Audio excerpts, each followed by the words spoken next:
প্রিয় শিক্ষার্থীরা, breaking news একটা তোমাদের উত্তরপত্র আমরা ইতিমধ্যে জানছি যে প্রশ্নপত্র তোমাদের পুড়ে গেছে, কিন্তু আমরা ইতিমধ্যে আরেকটা নিউজের মাধ্যমে আমরা বোর্ডে যোগাযোগ করার মাধ্যমে জানছি যে উত্তরপত্র কিছু অংশ পুড়ে যাওয়ার সম্ভাবনা আছে বা উত্তরপত্র না পাওয়ারও সম্ভাবনা আছে।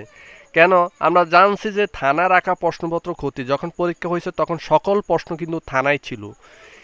যখন আন্দোলন হয়েছে তখন থানায় অনেক সংগঠিত হয়েছে, অনেক থানায় উড়ে দেওয়া হয়েছে, অর্থাৎ আগুন দিয়ে মানে অনেক সমস্যা হয়েছে। সেক্ষেত্রে অনেক থানা যে যে প্রশ্ন রাখা হয়েছে সব পুড়ে গেছে, এটা আমরা জানছি। কিন্তু আমরা যখন বোর্ডে যোগাযোগ করছি, তো আমরা ওদের সাথে যোগাযোগ করে কয়েকজনের নিউজ দিছে যারা বাংলা প্রথম পত্র, বাংলা দ্বিতীয় পত্র, ইংরেজি প্রথম পত্র, দ্বিতীয় পত্র এগুলা পরীক্ষা আগের প্রথম পরীক্ষা যেগুলো দিছে এগুলা দেখে এবং উত্তর উত্তর নম্বর বোর্ডে জমা দেওয়া হয়েছে। কিন্তু লাস্টে যেমন ইংরেজি দ্বিতীয় পত্র পরীক্ষা এবং আইসিটি এই পরীক্ষাটা যারা দিছে তাদের একটু সমস্যা হওয়ার সম্ভাবনা আছে, কারণ ওই রেজাল্টগুলা এখনো বোর্ডে হস্তান্তর করতে পারেনি, অর্থাৎ বোর্ডে এটা প্রদান করতে পারেনি। কেন পারেনি? কারণ এটা তো স্কুলে ছিল, স্কুলের থেকে প্রথমে এটা বোর্ডে যাবে, বোর্ডের থেকে না স্যারের কাছে যাবে। তো বোর্ডে তো অনেক উত্তরপত্র আমাদের থানায় ছিল, উত্তরপত্র প্রথমে থানার থেকে ভোটে যাওয়া সেটা।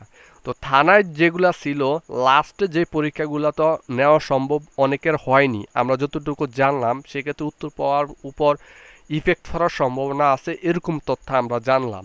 সো আমার মনে হয় আইসিটিতে মানে ইফেক্ট পড়ার সম্ভাবনা আছে। তো ওই পরিস্থিতিতে তোমাদের পরীক্ষা নেওয়া কোনো সম্ভাবনা নাই, 80% তোমাদের পরীক্ষা হবে না। কেন হবে না? অটোপাস দিবে। কেন দিবে? কারণ তোমাদের এই পরিস্থিতিতে যদি পরীক্ষা হয় তোমাদের অ্যাডমিশনের সমস্যা হবে, তোমাদের রেজাল্ট পাওয়ার সমস্যা হবে। আবার অনিশ্চয়তা, আমরা ইতিমধ্যে আজকে জানলাম নিউজটা, অনিশ্চয়ন অর্থাৎ কবে যে তোমাদের পরীক্ষা হবে এমন কোনো নোটিশ দেয়নি। সো 11 আগস্ট থেকে তো স্থগিত করছে একটা সমস্যার কারণে। তবে আর অনির্দিষ্টকালের জন্য কিন্তু তোমাদের পরীক্ষা স্থগিত আছে, অর্থাৎ কবে যে পরীক্ষা হবে এমন কোনো নিউজ নাই।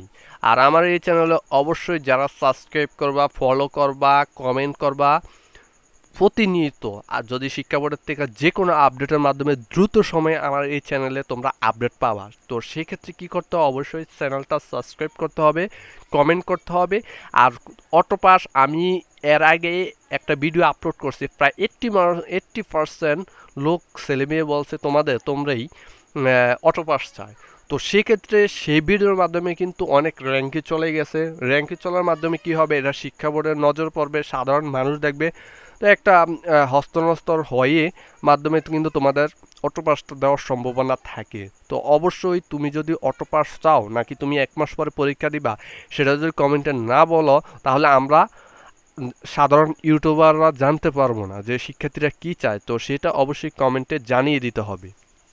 আরেকটা নিউজ হলো, আর তোমাদের পরীক্ষা যেহেতু সমস্যা হয়ে গেছে, আইসিটি ইংরেজি দ্বিতীয় পত্র ইফেক্ট পড়ার সম্ভাবনা আছে, সেক্ষেত্রে আর পরীক্ষা হবে না। 1 মাস পরও যদিও চাও সেটাও পরীক্ষা হবে না। আমার মনে হয় কয়েকদিনের ভিতরে পরিস্থিতি একটু স্বাভাবিক হওয়ার মাধ্যমে কিন্তু অটোপাস একটি মানে দেওয়ার সম্ভাবনা থাকে। তো এটার নিউজ যদি আসে অবশ্যই কিন্তু বা আনাগোনা হয়, আমরা সাথে প্রতিনিয়ত কিন্তু বোর্ডের সাথে যোগাযোগ রাখি, এরকম কোনো নিউজ যদি পাই সাথে সাথে কিন্তু আমার এই চ্যানেলে আপলোড করে দেওয়া হবে। আর যারা সাবস্ক্রাইব করবা না তারা সাথে সাথে কিন্তু আমার এই চ্যানেলে কোনো নিউজই পাবা না। সো সেই ক্ষেত্রে সাবস্ক্রাইব করলে সাথে সাথে কিন্তু তোমার হোম বাটনে কিন্তু আমার ভিডিও চলে যাবে।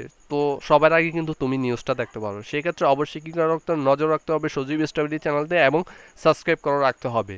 তো সবাই ভালো থাকবা। সালামু আলাইকুম।